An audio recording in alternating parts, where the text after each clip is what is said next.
Hello दोस्तों, मेरा नाम है अभिषेक और आप सभी का मेरे चैनल पे एक बार स्वागत है।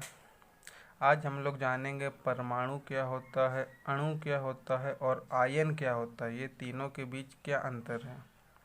पहला, परमाणु।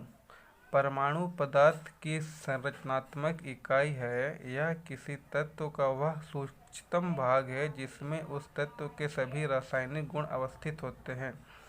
किसी भी पदार्थ का या किसी भी तत्व का सबसे छोटा भाग जिसको हम और तोड़ करके और छोटा नहीं कर सकते हैं उसे हम परमाणु कहते हैं। और उस परमाणु में उस तत्व का सभी रासायनिक गुण निर्भर करता है। अगर हम मान ले, एक एग्जाम्पल लें कि ये एक टुकड़ा है सोडियम का। आप सभी को पता है कि सोडियम जो है बहुत अधिक अभिक्रियाशील धातु है। तो इस अभिक्रियाशील धातु सोडियम का प्रत्येक परमाणु का यह गुण होगा कि वो बहुत अधिक अभिक्रियाशील होगा। इसका मतलब है सोडियम का प्रत्येक परमाणु में उसका रासायनिक गुण उपस्थित होगा। मोटा मोटी तौर पे यह जान ले कि परमाणु जो है किसी पदार्थ का सबसे छोटा इकाई है जिसे हम तोड़ करके और छोटा नहीं कर सकते हैं। सबसे छोटा इकाई है और इसमें किसी भी तत्व का या किसी भी धातु का रासायनिक गुण निर्भर करता है। अब आता है अणु। अणु क्या होता है? दो या दो से अधिक परमाणुओं का समूह जो आपस में रासायनिक बंध द्वारा जुड़े होते हैं। वे परस्पर आकर्षण बल द्वारा कसकर जुड़े होते हैं। अणु क्या होता है? जब दो या दो से अधिक परमाणु जुड़े होते हैं रासायनिक बंध के द्वारा तो उसे अणु कहते हैं। जैसे अगर हम एग्जाम्पल ले जल अणु, तो जल अणु में क्या होता है? इसका सूत्र क्या होता है? H2O। इसका मतलब यहाँ है कि ऑक्सीजन का एक अणु है और हाइड्रोजन का दो अणु, ये मिलके एक जल अणु का निर्माण करता है। उसी तरह हम और एग्जाम्पल ले लें अमोनिया का। तो अमोनिया का सूत्र आप सभी को पता है NH3 होता है। इसका मतलब नाइट्रोजन का एक अणु और हाइड्रोजन का तीन अणु मिलकर के अमोनिया का निर्माण करता है। अगर अब एग्जाम्पल में कार्बन डाइऑक्साइड ले ले तो कार्बन का एक अणु और ऑक्सीजन का दो अणु मिलकर के कार्बन डाइऑक्साइड अणु का निर्माण करता है।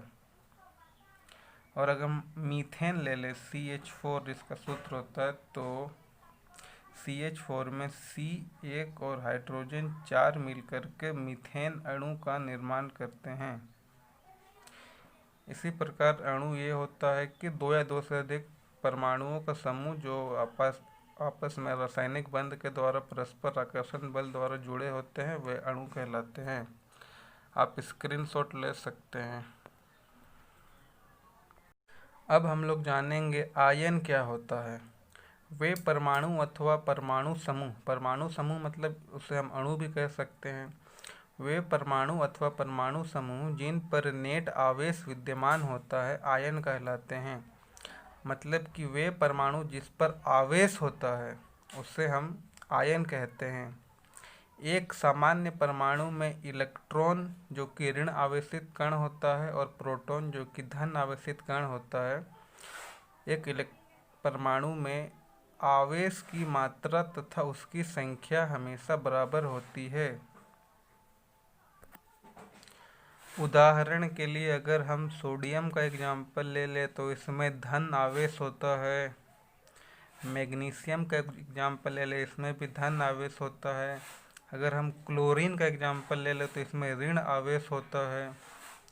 और अगर हम लोग ब्रोमीन का एग्जाम्पल ले ले इसमें भी ऋण आवेश होता है।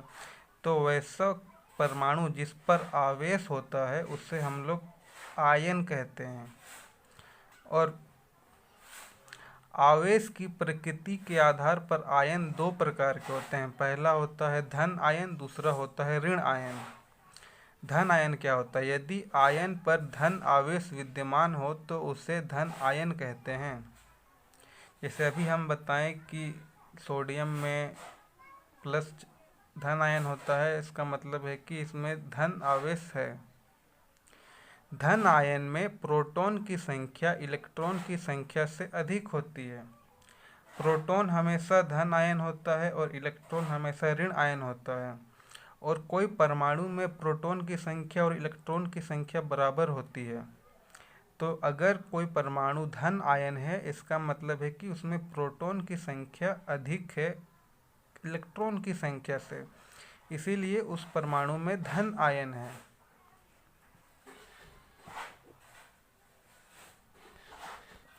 अब बात करें ऋण आयन की। किसी आयन